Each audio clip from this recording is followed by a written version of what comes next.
What's up, everybody? This is Trey Biddy with HawgSports.com, HawgSports.com. Today on the show, we're going to be joined by Charlie Potter, a beat writer for BamaOnline. He's going to fill us in a little bit about the Crimson Tide. Danny West also going to join us. We'll talk a little bit about this basketball game, but not too much, and we'll go into that here in just a minute. But big game for Arkansas against the Alabama Crimson Tide to round out the regular season. We'll get into it. All that and more on Hawg Sports Live.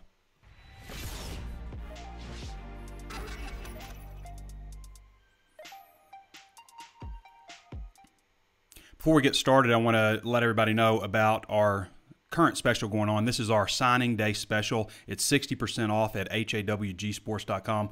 Another really good deal. If you missed out on our Cyber Monday stuff, then this is another great opportunity for you guys to jump in on another fantastic deal. And it is signing day coming up. It's December 16th. There's a lot of stuff going on. Like half of these guys are going to sign. There could be, some signing day news as well. So you'll want to get in on that. It's just 83 cents a week. That's what it breaks down to for the 60% off deal. $358 a month and billed at just $42.96 for the entire year. You also have the option of signing up for just $1. So if you want insider Razorback coverage, the best recruiting coverage you can get from our man Danny West, all the great stuff from Curtis Wilkerson, then sign up for our 60% off deal. You won't be sorry that you did. Or if you want to try it out just for a shorter time, see what you're missing, then the $1 deal might be for you. But it's a great way to support what we do here. If you like the free content we do, the newsletters, the drive time, this show, what we've done with Hawg Hoops Live, and we'll talk about that in just a second, and you want to support what we do, then get something great with it also and get a 60% off deal.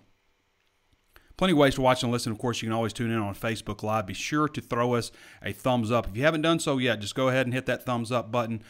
Be sure to follow the page if you haven't done so already, and share with somebody you think might like it. Some of y'all got a dad out there or a grandpa who would love this show, but they don't know how to do it. They don't know how to get on Facebook or something like that. So set it up for them.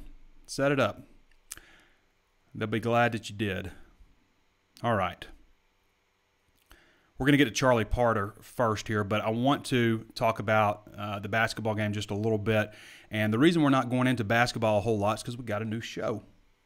And I'm going to link it up here. I'll be sure to do that. We just had the second episode. We still got a little bit of stuff to fight through with the audio, maybe some soundproofing and stuff, but the show's coming along nicely. It's hosted by Curtis Wilkerson, who's been with us about half a year, got a great basketball knowledge, brings stuff that that I couldn't bring. I'm a big basketball fan. I've mentioned that I coach my daughter's basketball team. I love playing basketball. But Curtis brings a different level of insight due to his background, coaching on the NAIA level, being a former player there, an administrator also. Heck, he's worked in sports medicine, done scouting. I mean, Curtis has done a lot in a short amount of time. He's only 32 years old. He also worked for Busting Brackets, Prep Hoops. But you want to be sure that you subscribe to that page. So the way Hawg Hoops Lives works is it'll be on the same podcast channel. So it's on this. You don't have to subscribe to anything different. It'll be on Hawg Sports Live podcast channel. It'll be showing up on this Facebook page, just like it always has, just like this show has, but it'll be on a different YouTube channel. So I'm linking that above for people watching it on YouTube, or I did link it already, I guess. Just got to remember to go back in time. Bill and Ted's Excellent Adventure. Go back in time and link that. So Arkansas rolls past Southern 79-44. Just another solid showing by the basketball team, a game that didn't look like they were going to, have a midweek game. By the way, I should mention this also with Hawg Hoops Live. We're going to run it after the midweek game each week. So some days it'll be on a Wednesday, some days it'll be on a Thursdays, okay? And we ran it today, so you got a little bit of a double dose. But basketball team continuing to play strong. Not a huge game for Connor Vanover, but only didn't play a whole lot and still had 9 rebounds and hit a three-pointer and had 3 blocks. So Moses Moody continued to play well. A lot of guys got in on the action. Devontae Davis seems like a guy that's maybe positioning himself to play a little bit more. Justin Smith, another, just kind of quiet, but puts up big numbers. Solid numbers, I should say, consistent numbers. I could see him, just really exploding and having a big game here and there. Curtis has a great breakdown of that, very long. Also going into their next matchup, which is Saturday evening, which was moved against UCA, which UCA is 0-3. So jam-packed Saturday once again for the second weekend in a row. Switching over to football real quick. I mean, permanently, right? We're going to talk about football the rest of the show, except for we're going to go into a little bit of recruiting stuff with Danny West here in a minute.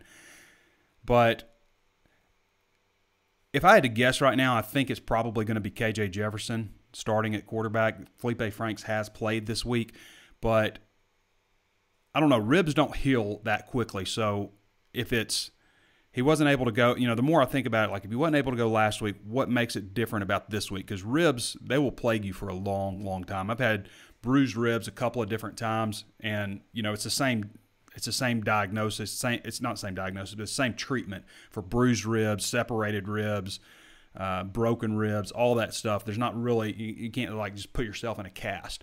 But 2 different times I've had it, and it's lingered for a while. One time right up here. I mean, it was there forever in my 40s. This one up and down here in my 30s, but in my 40s, man, it took a long time. So this guy's young, Franks. He's in his early 20s, so maybe he has an opportunity to heal up faster. But I could see them just going with KJ. I'm sure Franks wants to get out there. It's senior day. This is probably his last game in Fayetteville. I would strongly say that's probably his last game in Fayetteville. I don't think he's going to end up returning for a second senior season. So he's going to do everything he can to get out there, but I kind of think it'll be KJ. Grant Morgan, still uncertain. I don't believe he has practiced so far. Grant's been a trooper. He's been dealing with a lot of injuries. There's a lot of stuff going around right now that that Arkansas could be without Julius Coates, that he's no longer with the team. There's nothing been confirmed with that. We'll have an opportunity to speak with Sam Pittman later today. But there is some stuff going around right now. Hope that's not true. This has been such a weird year with COVID. I thought Barrett Salee made a good point, and I'm not talking about Rakeem Boyd specifically here, but he did make a good point in that if you're opting out at this point in the season, you're not opting out. You're leaving the team. So it's kind of weird how this has taken shape all over college football. And, there's a situation down at there's a lot of situations down at LSU right now, but one of them is Eric Gilbert, the tight end there, who is the number 1 ranked tight end prospect in the country. I mean, he's a big-time football player. He's out of Georgia, but he has gone away from the team. He's left the team, and I don't know if that means he's coming back next year, if he's homesick, or if he, what. I think he told Ed Orgeron his body's hurting. And I don't mean him specifically either, but the way the rules have changed lately with college football has given players opportunity, and I'm all for player rights. I've said that before, but I just don't like the trend of college football in most years, not COVID years, where players are just redshirting themselves and opting or, leaving the team. And sometimes they don't even tell the coach. They don't have to tell the coach. They just have to tell compliance, I guess, that, hey, I'm leaving, put me in the transfer portal. So things have changed, and I think a lot of kids, young men, have been misguided a little bit, and they think that they, just enter the transfer portal, they're going to get re-recruited just like they were before, and that hasn't been the case at all. You're usually not going to get as good options unless you're a quarterback. You're not going to have as good options as you're at right then. So I don't like it. I don't like the new idea that you can transfer without restriction now. Like you can just go to any school you want to and not have to sit out a year.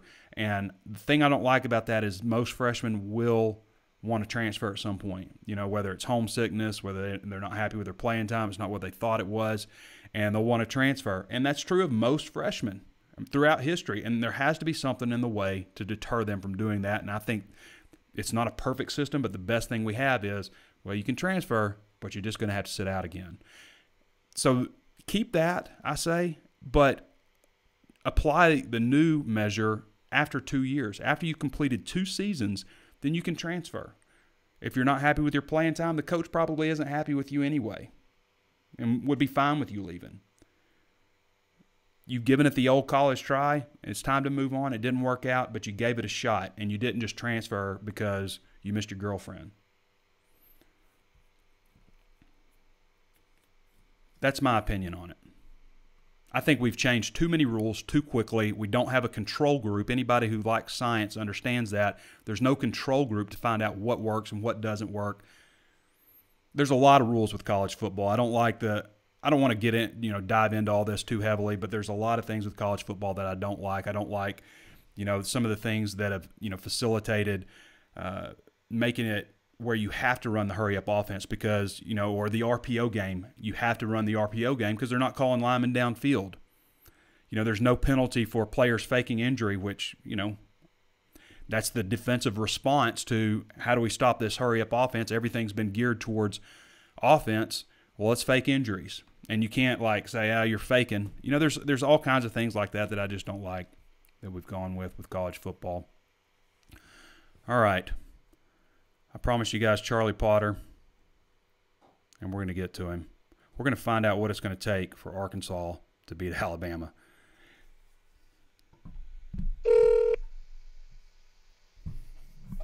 Whoops. Lost him. You guys didn't know I just leaned my phone up here, or did you? Works like a charm. Hello. Charlie Potter, how you doing, man? Good, man. How are you? Doing real good. Just giving you a brief introduction here. So how long have you been with BamaOnline? How long have you been the beat writer there for football and stuff? Since the 2014 season. 2014, gotcha. So, again, Charlie Potter joining us, and Charlie is going to tell us what it's going to take for Arkansas to beat Alabama on Saturday. It's going to be a tough chore. I don't know if you follow astronomy much, but this weekend there's a great conjunction happening where Jupiter and Saturn are going to be as close as they've been in 400 years. So there's that. What else? What else is it going to take? What other things are going to have to align for Arkansas to beat Alabama on Saturday? Yeah, I think it's going to take some divine intervention. It'll take Alabama being hit with some, COVID issues, which it hasn't really had this season. I don't think it's going to have very many.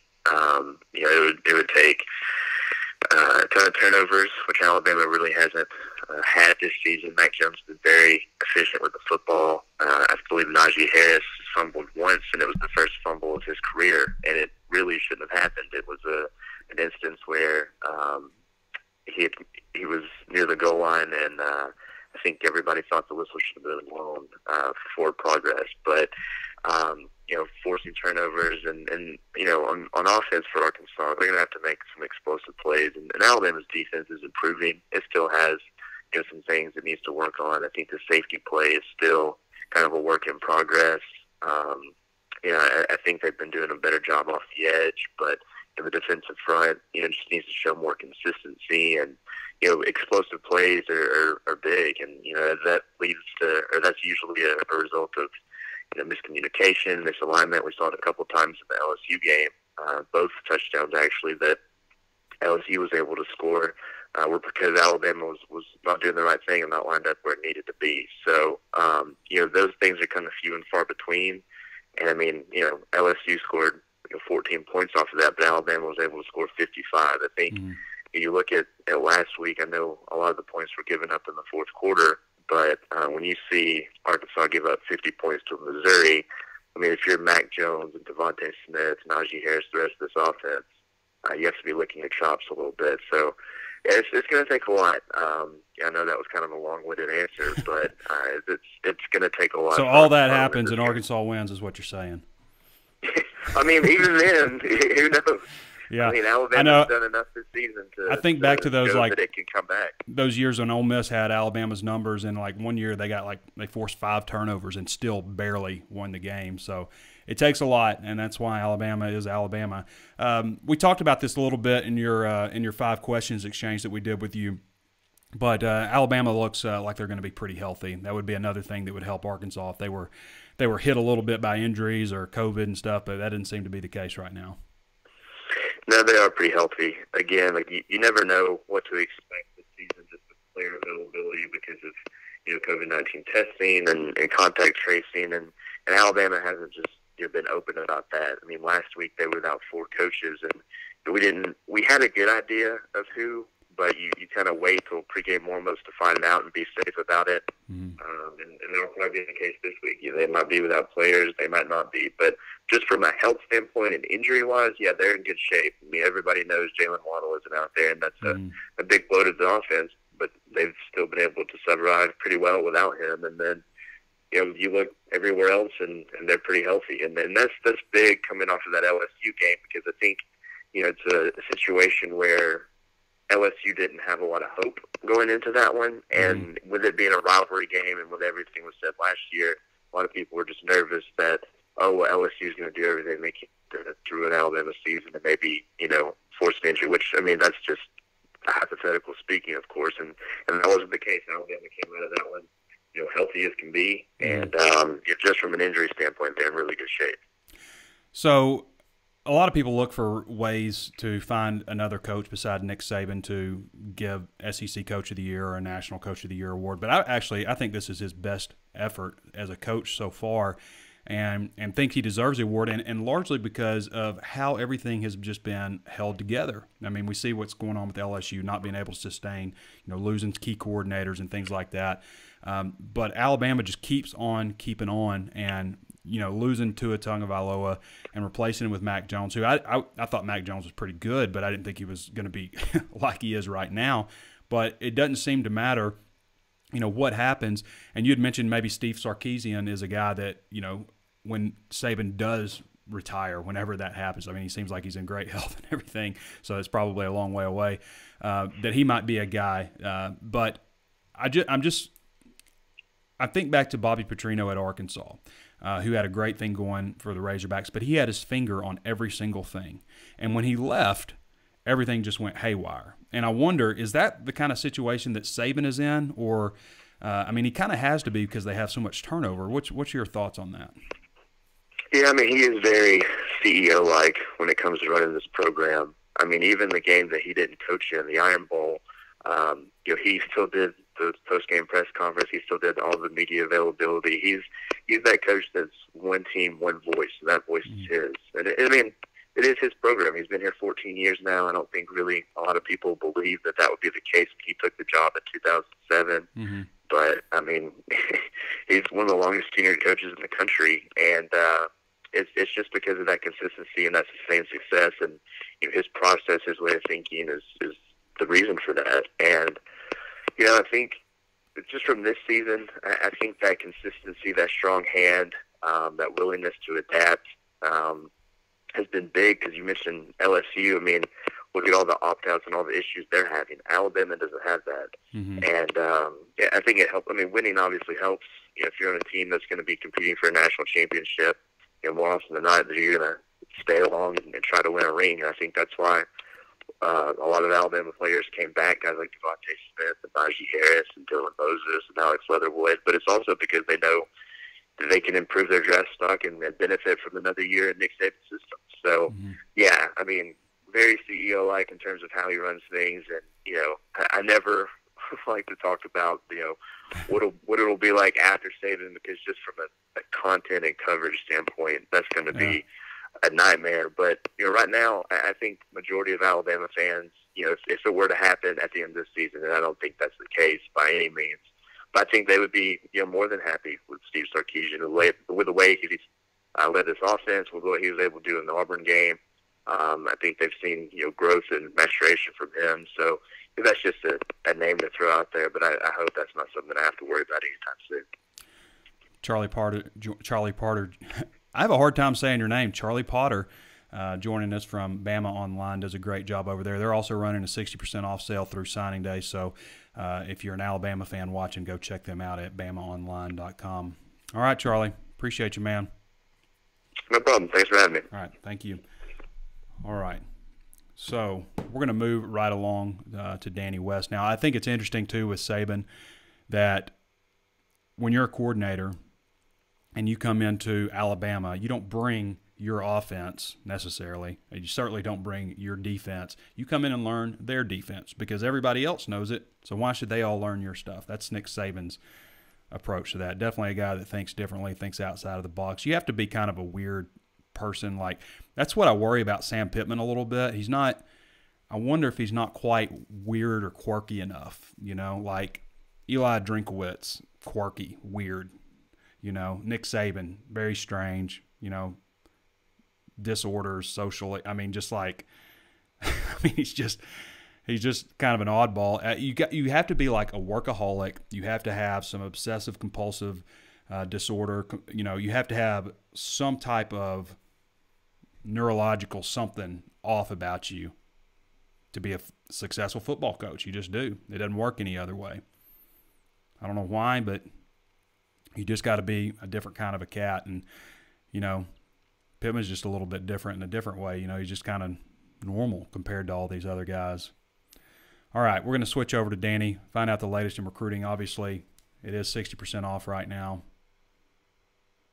Why is that right there? And if you want to follow recruiting stuff, you want to follow Danny West. And Danny West is with HawgSports.com. Best recruiting man in the business. Been with us for well over a decade now.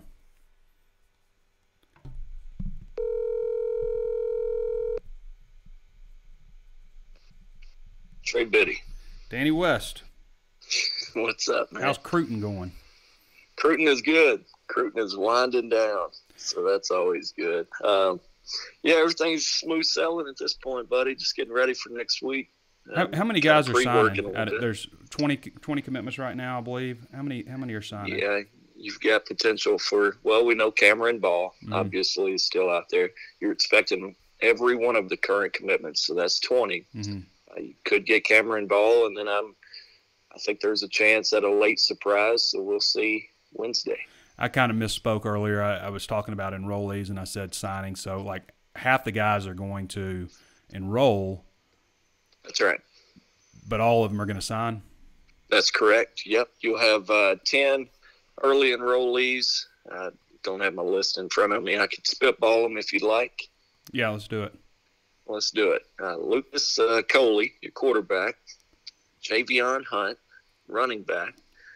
Rocket Sanders, he's an athlete. We're going to call him a wideout at this point, right? Keytron Jackson, Jaden Wilson. That gives you 5. Cameron Little, the kicker. Marco Avant, I think he is, as well as Chris Paul. So that means both linebackers.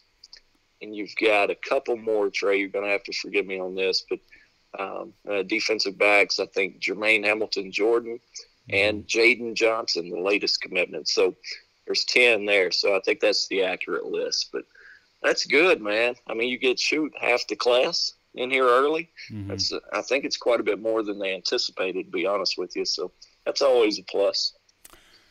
Danny West joining us again, HawgSports.com for all of Danny's content. And it's about to get really busy. I mean, you mentioned a surprise. We're waiting on Cameron Ball, obviously.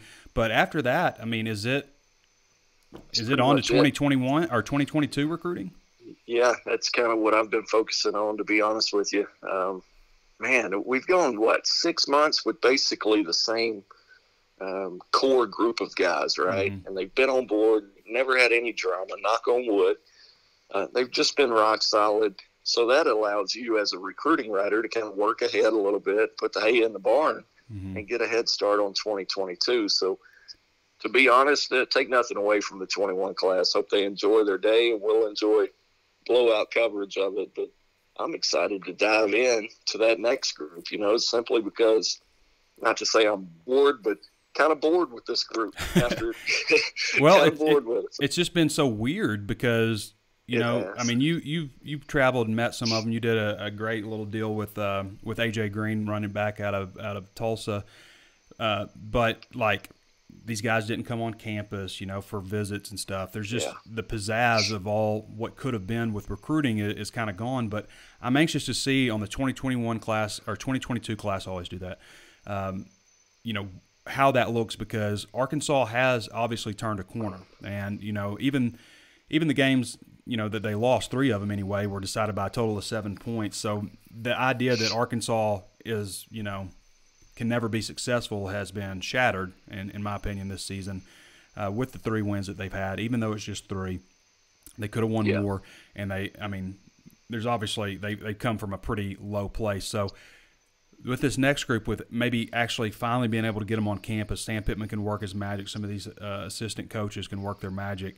I think we could see a really good class, and it's pretty solid group inside the state, and that's where it always starts. That's where it starts, right there. So that's the benefit of it. If you get, you've offered 9 of them. I think there's a couple more guys that are close. So if you can get, let's call it 9 out of 10 guys, what they did in 2015. And the one that got away was a really good one, KJ Hill, obviously the all-time leading receiver at Ohio State. That worked out for him, I would say. So if you can go 9 out of 10 on a group like that next year, I think that's really good. You look at some of the Missouri classes in recent years especially, they'll have 10, 12 guys and only get like 2 or 3 of them. And you try to put that in perspective where Arkansas – it seems like when they do miss an in-state guy, it's a really big deal and people are ticked off about it, right? But when you put it in perspective, Arkansas typically gets the ones that they want. So we'll see if they can do it again next year. Several 4-star types in that group. Yeah, Danny, I mean, if you want to put it in perspective, and I think Arkansas, people look at Arkansas, it's a smaller state and everything, so you really need to make sure you capitalize on guys inside the state. But if you look at them compared to everywhere, literally everywhere else, year in and year out, Arkansas does an elite job of keeping the top in-state prospects at home. Yeah, and that sounds weird when you lose a guy or 2 guys or sometimes even 3 guys, but when you look across the country, it's not what you think. It's not like everybody just taking and getting every single player that they want. Yeah, it's always tough though when one of them does leave, an LT or KJ or somebody that's a really big deal. But you said it best there. Yeah. All right, Danny, anything else? You got any kind of prediction on this Alabama game? I was talking with Charlie Potter, and I mentioned, the Great Conjunction. Anybody who watched The Dark Crystal as a child knows what a Great Conjunction is, but Saturn and Jupiter are aligning for the first time. It's close forever in 400 years. And I was like, what else has to happen? Arkansas to beat Alabama. That's a start, though. I'll tell you what. Here's my thoughts on Alabama. No, I don't think it's going to be close, but it kind of bothers me that we spend so much time talking about Mac Jones and Devontae Smith, and take nothing away from them. But here's Najee Harris with 20 rushing touchdowns in 9 SEC games, and nobody's talking about it. Drives me nuts, man. I know nobody's talking about him for Heisman at all, but he's running behind what Sam Pittman calls the best offensive line in the history of college football and the best coached offensive line in college football. I don't know about quite that, but they're pretty darn good. Yeah, they're pretty good. All right, man. All right, buddy. We'll let you go. I'll see you. All right, appreciate you, Danny. Again, Danny West, VIP recruiting coverage at HawgSports.com. All right, we're going to get to your questions now. Before we do that, I want to remind everybody real quick, there's plenty of ways to watch and listen. If you haven't thrown us a thumbs up, like, or whatever it is on Facebook, go ahead and do that now, or a heart or a frown face, whatever you want to do, if you like the content. If you don't worry about it, but if you do that. And again, you got a dad or a granddad or something that would like this show, show them how to get set up on it. Let them check out the show. I'm sure they'll enjoy it. Plenty of ways to watch and listen. Of course, you can always tune in on YouTube as well. Be sure to subscribe to the channel, hit the notification bell so you're notified anytime we upload new videos. Throw us a thumbs up there if you like the content. Also available on Apple Podcasts. Throw us a throw us a 5-star review on Apple Podcasts if you like the show. Also available on Spotify, Stitcher, anywhere else you can think of to find podcast. And we're 60% off right now. Again, it's like 83 cents a week. Great deal. 60% off. We'll run that through signing day, 10:59 p.m. We'll cut it off at that point. All right, questions. Who's got a question? Josh Garr does not, but he tuned in from Emporia, Kansas. Welcome to the show, Josh. J.P. Gregory says, does Arkansas have a shot at any of the big talented players that are opting out and going into the transfer portal? Also, do they have a shot at any of the highly rated players who are decommitting from other SEC schools? I think Danny kind of covered where things stand right now in recruiting. There's not a whole lot of spots left, and I mean, you're going to have as many as 22 guys sign with you, and technically that's 22, 23, because Jaquelin Crawford also counts against the 2021 class, who's the wide receiver transfer from OU. I've said before, I think that we're going to see a higher tick of grad transfers, due to opt-outs, players, kind of just following along that line and going ahead and transferring. Players who have graduated, who had the option to return, plus guys who are juniors. So seniors who have graduated who wouldn't be able to return next year but can now, and then juniors who normally would have anyway. So you could see a really, maybe a quarter more or half as more maybe also on top of, what you would normally have with grad transfers. So I think that's absolutely something to look out for and probably a reason to hold some recruiting spots open. Patrick Graham Frick says, "Go Hogs." Lynn Meacham Wells says, We will be there Saturday. Love my Hogs. Donnie A. Butt says, "Do you think we make a bowl game, Trey?" I do think that they'll make a bowl game. I think there are enough out there. There have been some canceled. I don't believe there's any tie-ins with SEC. But the last I saw had Arkansas going to Houston to play in the Texas Bowl against Texas, which would be cool because Arkansas plays Rice to open next season and then plays Texas in Fayetteville. So you get to play Texas twice in 3 games. You might play them under different coaches. There's been a lot of discussion about Tom Herman's job there, but that's where they have now. I've seen them before that. They were slotted to play the Music City Bowl, I believe, against Iowa, a team they haven't played since 1925, 95 years. And before that, I saw them picked in the Outback Bowl against Indiana, which Arkansas usually doesn't get considered for those bowls. Usually it's an Eastern Division team, but since I guess it doesn't matter with tickets, then you can go anywhere. I mean, Arkansas could be shipped out just about anywhere. David Stauffer says, "Could this game set the tone for what next year might look like?" Yeah, I mean, Arkansas is not going to win this game, okay? It would have more than Jupiter and Saturn aligning would have to happen. So they're not going to win the game, but they can go out and fight to the end, show everything they've got. I mean, they're going to show up. I don't mean to say like there's 0.00 chance. There's maybe 0.001 chance. There's a chance. It's just going to be, I mean, everything would have to go right. And Alabama hasn't lost to an unranked team in like almost 100 games. So they're due, maybe? Diane Summers says, "Woo Pig Suey." Larry Brown says, "Trey, I'll be at the football game and going to the women's game Sunday. Would like to go to the men's game. Can't find tickets." That's Larry Brown looking for tickets, if anybody wants to reply to him on this thread. Will Ritchie says, "Be aware of scammers, Larry." It's a public service announcement. Will Ritchie says, "Based on what we know, which seniors would be likely to return next year? Love the show. Keep up the good work." It's a good question. Let's see real quick. See what we got. Look at these seniors. I'm going to go over them real quick because I've got an article coming out next week, just kind of going into more detail. But Devion Warren's a good candidate to come back. Was injured. That's not how you want to enter, trying to get an opportunity to catch on with the team or stuff, coming off an ACL. Hayden Henry, I think, is a good opportunity to come back for him. Ty Clary. All 3 of those guys I just mentioned never redshirted, so they've just been on campus 3.5 years. Dorian Gerald says that he's said in the beginning of the season this thinks he'll be his last year, but he doesn't have a whole lot of film. Been injured this year at times. Felipe Franks, I think, is probably gone. Jack Lindsey, I mean, it depends if, what they do at the 85. If they have an 85 scholarship cap, then, there'll be certain guys that won't be able to come back. But Jack Lindsey, he is the starting holder. He's 22. He's a 5th-year guy, so maybe he's ready to move on. Who knows? But, I mean, you can go to Alabama, LSU, Ole Miss, Georgia next season as team's holder. Tyson Morris, I think there's an opportunity for him to come back if he wants to. Micah Smith's been injured all year. Hasn't played a whole lot, so it might be a case if they have room or not. Grant Morgan would be welcomed back with open arms. Let's see what kind of knee injury he has. Obviously, you don't want to go, talk about the next level with a knee injury. He is a 5th-year guy. He'll be 23 next month.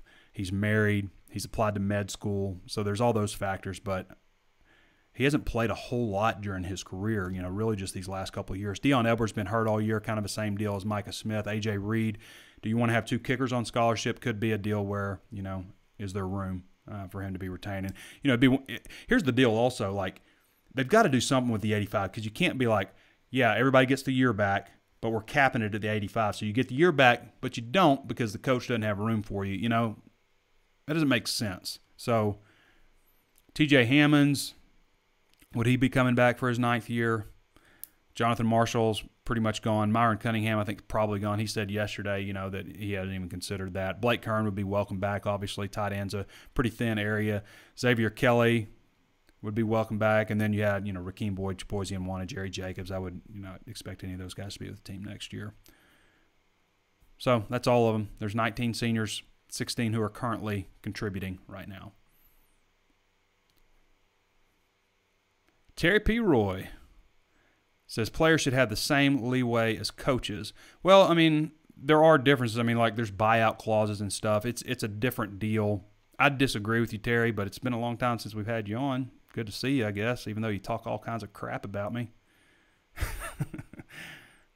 Jonathan Mosley says, you talk all kinds of crap, Terry. Jonathan Mosley says, how many fake injuries do you count in the Missouri game? I don't know. It felt like 3 of them. But back to you, Terry. Like what I just, it's not going to be perfect, and it's not going to be fair to everybody, okay?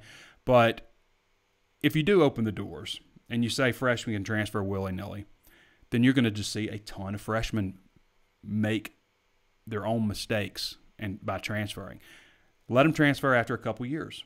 If you sign, then that's a commitment for a couple years. And I'm not one of those people who says commitment doesn't mean what it used to, because like we were saying earlier in the week, like if you break up with your high school girlfriend who you were once committed to, that doesn't mean commitment doesn't mean what it used to. But I think there needs to be something in place to keep players on campus when they do think about quitting, because they almost all do at some point their freshman year. So something in place, and for lack of a better idea, that's what there is out there right now. So I say you're locked in, you sign with the school, it's a 2-year commitment. Unless you want to transfer, and then you have to sit out a year, which still makes it a 2-year commitment, because you can't play for 2 years. Pat Graham Frick says, if you commit to a team, then show it. Give it a couple of years. It's not even a couple of years. It's a year and a half. Rodney Rose says, hey, Trey, question for you. Looking back at the season, how do you think? And we also have to say this, okay? Like, again, all for player rights, but fans hate this stuff. They hate it. And to me, if the fans hate something about the sport, then it's not good for the sport. That has to be considered too. The players are important. The people who work in and around the program are important. And the game is important. And the fans are important. All of those things, and they all work together, okay? I think it's a little short-sighted just to say players should be able to do what they want to do, and that's it.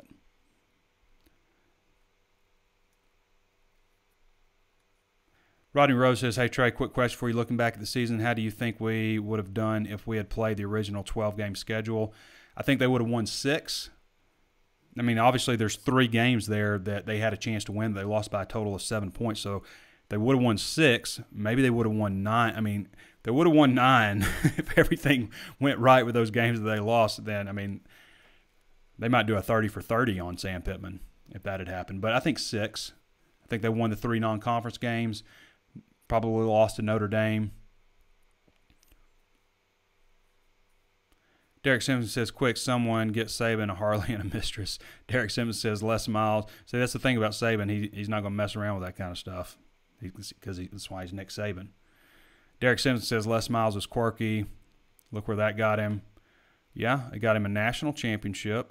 And he played in another national championship game. Coaches get fired. Like, that's my problem with, like, the negative people that are just like, always, it rains every day, because eventually they'll always be, if you take that attitude, if you take the, just the negative route on everything, eventually you're going to be able to come back and say, I told you so. And it's a miserable existence, but at the end, at some point, when a coach gets fired, when he's past his prime, when things just stop working, you'll be able to come back and say, I told you. So congratulations. But Les Miles won a national championship, and had a good chance. You could say it was a pretty tough deal on that next year, because they beat Alabama at Alabama, and then they made them play them again at a neutral site. That wasn't really fair. But Brian Malone says, do we have a chance for a bowl game of any kind? Yes, they do. And Michael Kevin Matheny says, let's go Hogs. And that is probably a good place to end it, considering it's the last question that I have here. All right, everybody. I want to say thank you to Charlie Potter, who for some reason I have a hard time saying Charlie Potter. Didn't roll off the tongue for me. It seems like it would. But I want to thank him for joining us, of course, and, of course, Danny West for his recruiting insight. That's always entertaining and fun to listen to. And sign up for the 6% off deal if you haven't done so already. It's a great, great deal. And what else? Next week is signing day week, the 16th. So we're just 6 days away.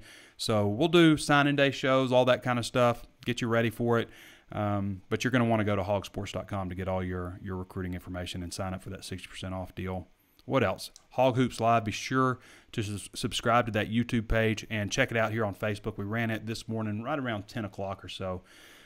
So Curtis Wilkerson does a great job covering Hog Hoops. That's the stuff I said we have in store for you and stuff like that is Hog Hoops Live. So that'll be running again every day after the midweek game this season, and possibly a little bit beyond that. And who knows how we'll do things. So, all right, everybody. Arkansas and Alabama Saturday, 11 a.m. Donald W. Reynolds Razorback Stadium. It's going to be a tough one. I mean, I'm not going to lie to you. Everybody knows that. But we want to see some fight. We want to see some encouragement for next season. And I guess we'll find out pretty quick after that, after the championship week, the next week, where Arkansas is going to a bowl. So, all right, everybody. Appreciate you for joining us. This has been Trey Biddy with HawgSports.com. We'll catch you next time.